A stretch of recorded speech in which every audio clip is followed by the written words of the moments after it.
பணம் வாங்கியிருந்தேன் சார். எனக்கு அந்த கட்டுறதுக்கான நிலைமை இல்லை சார். இங்கே வந்து ஆடு மேய்ச்சலா? ஆமாம் சார்.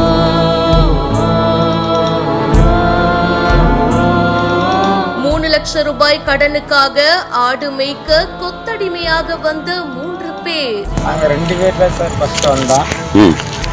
அடுத்து எனக்கு ரொம்ப டைபாய்ட்ஸ் ஆகுது, ரொம்ப முடியாமல் அடக்கணும். என் மையன் 5வது பள்ளிக்கூடம் ஸ்கூல் போயிட்டு வந்தான் சார். ஃபீஸ் வாங்கி வீட்டில் இருந்து சார் 6வது சேர்க்குறதுக்கு கூட்டிகிட்டு விட்டார் சார். அதுக்கப்புறம் ஐயா தானே சார் வந்து அதிகாரிகள் வந்து மீட்டுட்டாங்க. ஆமாம் சார். தக்க சமயத்துல கடவுள் போல மீட்ட அதிகாரிகள். பையனை படிக்க வச்சுட்டு பையனில் வேலைக்கெல்லாம் விடக்கூடாது. சரி சார். சரியா? சரி சரி. சரிங்கம்மா, உடம்பு பார்க்கணும். என்ன உடம்பு முடியாமல் போச்சு. சரி. உடம்பு முடியனாலும் சின்ன வேலை கற்றுக்கிட்டாங்க. சரி.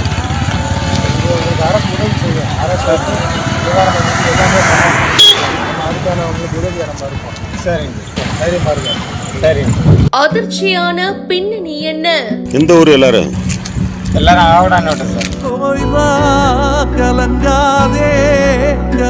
சிவகங்கை பக்கத்துல ஆடு மேய்க்க கொத்தடிமை தொழிலாளர்களா இருந்த 3 பேர் மீட்கப்பட்டிருக்காங்க.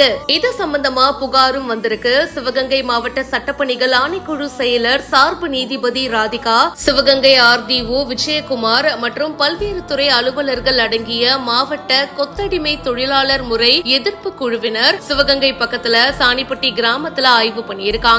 அப்போ சில பேர் ஆடு மேய்ச்சிட்டு இருந்திருக்காங்க. அதுக்கப்புறமா அவங்க கிட்ட விசாரிக்கும் போது தஞ்சாவூரை சேர்ந்த நீலகண்டன், அவங்களுடைய ஒய்ஃப், அப்புறமா 11 வயதான மகன், இவங்க 3 பேருமே ஆடு மேய்ச்சிட்டு இருக்காங்க அப்படின்ற விஷயம் தெரிய வந்திருக்கு. 3 லட்சம் ரூபாய் கொடுத்து வேலைக்கு கூட்டிட்டு வந்து கொத்தடிமையா வச்சிருக்கிற விஷயமும் தெரிய வந்திருக்கு. 3 பேரையுமே குழுவினர் மீட்டிருக்காங்க. இத பத்தி புகாரும் கொடுத்திருக்காங்க. இப்ப போலீசார் வழக்கு பதிவும் செஞ்சிருக்காங்க. இந்த வீடியோ பத்தின உங்களுடைய கருத்துக்களை கமெண்ட் செக்ஷன்ல சொல்லுங்க. மேலும் பல செய்திகளுக்கு இப்பவே பிஹைண்ட் ரூட்ஸை ஃபாலோ பண்ணுங்க.